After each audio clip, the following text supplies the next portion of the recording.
सभापति महोदय, आपके माध्यम से मैं राजभाषा समिति से प्रार्थना करूंगा कि वह अपनी रिपोर्ट सरकार को दे दे ताकि इस संबंध में जो ढील है वह दूर हो। आज संसार के लगभग 100 विश्वविद्यालयों में हिंदी पढ़ाई जा रही है।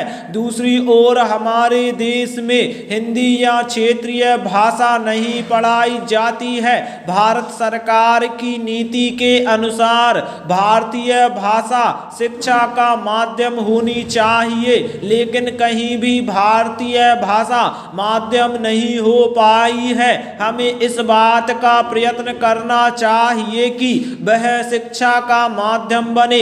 इस संबंध में 1 करोड़ रुपया केंद्र सरकार ने प्रत्येक राज्य सरकार को दिया है, जिससे हिंदी का प्रचार हो सके और साथ ही अन्य भारतीय भाषाओं का भी विस्तार हो सके। लेकिन लगता यह है कि उसकी गति बिल्कुल धीमी हो गई है। इसकी भी जांच पड़ताल होनी चाहिए। हमें इस बात का पता लगाना चाहिए कि यदि गति नहीं आई तो क्यों नहीं आई और उस संबंध में क्या व्यवस्था की जानी चाहिए। सभापति महोदय, संयुक्त राष्ट्र संघ की एक भाषा हिंदी भी होनी चाहिए। यह मांग बराबर उठ रही है, किंतु होगी या नहीं और कब होगी यह दूर की बात है। अभी हमारे देश में तटस्थ राष्ट्रों का सम्मेलन हो रहा है।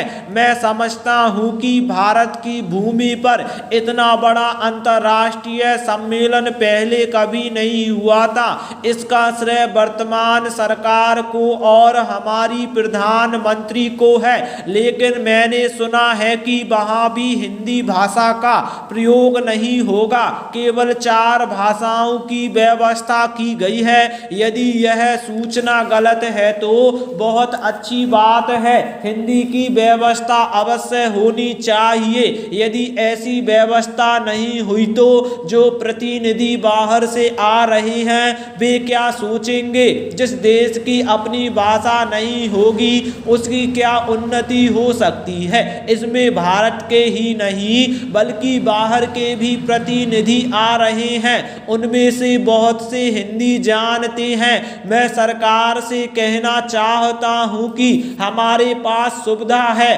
और साधनों की भी कमी नहीं है। इसलिए मैं सरकार से कहता हूं कि कम से कम तटस्थ राष्ट्रों के सम्मेलन में हिंदी की व्यवस्था होनी चाहिए। मैं यह भी कहना चाहता हूं कि हिंदी के संबंध में जो कानून बने हुए हैं उनका पालन भी अवश्य होना चाहिए। स्टॉप।